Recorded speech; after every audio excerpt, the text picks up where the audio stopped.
কক্সবাজারের টেকনাফের নাফনদ থেকে মিয়ানমারের বিচ্ছিন্নতাবাদী সশস্ত্র সংগঠন আরাকান আর্মির হাতে আটক বাংলাদেশি ২৯ জেলেকে ফেরত দেওয়া হয়েছে। বৃহস্পতিবার ২৭ ফেব্রুয়ারি সন্ধ্যা ৭টার দিকে বর্ডার গার্ড বাংলাদেশ বিজিবির মাধ্যমে টেকনাফের শাহপুরীর দ্বীপের জেটিঘাট থেকে এসব বাংলাদেশি জেলেকে ফেরত আনা হয়। বিভিন্ন সময় নাফ নদী ও সাগরে মাছ শিকারের সময় আরাকান আর্মি ধরে নিয়ে যায় তাদের। তো বাংলাদেশে আবার উদ্বোধন করতে পারছে, আমি এটা আমার মন থেকে অবশ্যই বিজিবিকে আমি আন্তরিক শুভেচ্ছা জানাচ্ছি। যেহেতু আমাদের আরো অনেক জেলেরা এখন রয়ে গেছে, এখন আমরা খবর পাচ্ছি না, তবে বিজিবির সিইও বরাবর আমরা দরখাস্ত দেওয়া আছে। আমাদের দুইটা নৌকার এখনো সন্ধান পাচ্ছি না।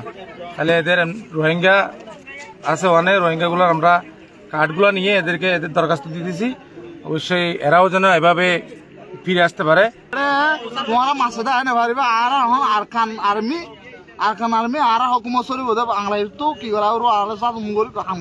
জেলেদের ফেরত আনা বিষয়টি নিশ্চিত করে টেকনাফ ২ বিজিবি অধিনায়ক লেফটেন্যান্ট কর্নেল আশিকুর রহমান বলেন, বঙ্গোপসাগরে নাফ নদীতে মাছ শিকারের সময় বাংলাদেশ মিয়ানমার সীমান্তের শূন্য লাইন অতিক্রম করে মিয়ানমারের জলসীমায় ঢুকে পড়ে। এ সময় মিয়ানমারের বিচ্ছিন্নতাবাদী সশস্ত্র বিদ্রোহী গোষ্ঠী আরাকান আর্মি অবৈধ অনুপ্রবেশের দায়ে বিভিন্ন সময় নৌকাসহ ২৯ বাংলাদেশি জেলেকে আটক করে নিয়ে যায়। পরে আরাকান আর্মির সঙ্গে যোগাযোগ শুরু করেন তারা। এক পর্যায়ে বৃহস্পতিবার বিকেলে জেলেদের ফেরত আনা হয়। ফেরত আসা এক জেলে জানান, গত বৃহস্পতিবার তারা নৌকা নিয়ে মাছ শিকার করে ফেরার পথে নাইখোদ্দিয়া ও বাংলাদেশ সীমানা থেকে আমাদের ধরে নিয়ে যায় আরাকান আর্মি। তখন তারা বলেন, অবৈধভাবে আমাদের জলসীমায় মাছ শিকারের অপরাধে আপনাদেরকে ধরে নিয়ে যাওয়া হচ্ছে। তাদের সীমান্তে মাছ শিকার না করতে অনুরোধ জানান। শর্ত বেঁধে দিয়ে টিপসই নেন সব জেলেদের থেকে। বাংলাদেশ সরকার থেকে চুক্তি স্বাক্ষর করতে হবে বলেও জানিয়েছেন তারা।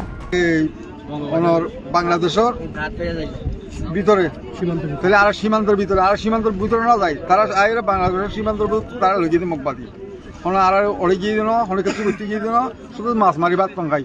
আর যদি বন্ধ করে দিলে আর অনেক কিছু নাই। আর ইনারা বলে তারা লই গিয়ে সকরিয়া আর বিজিবি আর কৃষি পালাই করে আর বিজিবি আর নাম কিলাম। এখন বার্মা সরকার নাই, বার্মা সরকার তোমার লব লাগি এখন আর খারাপ তো লোয়া করিব দরিয়া তোমার তো মাছ চাইতে মনে হলি তোমার নদী চাই না পারিব তোমার কিরাম আমি তো। এ বিষয়ে নৌকার মালিক বলেন, গত বৃহস্পতিবার সাগর থেকে মাছ শিকার করে নাফ নদী দিয়ে ফেরার সময় নৌকাসহ ২৯ জেলেকে ধরে নিয়ে যায়। অবশেষে বিজিবির প্রচেষ্টায় এক সপ্তাহ পর জেলেদের ফেরত আনা হয়েছে। তবে জেলেদের ব্যবহৃত ১৭টি নৌকা আর জালগুলো ফেরত দেয়নি।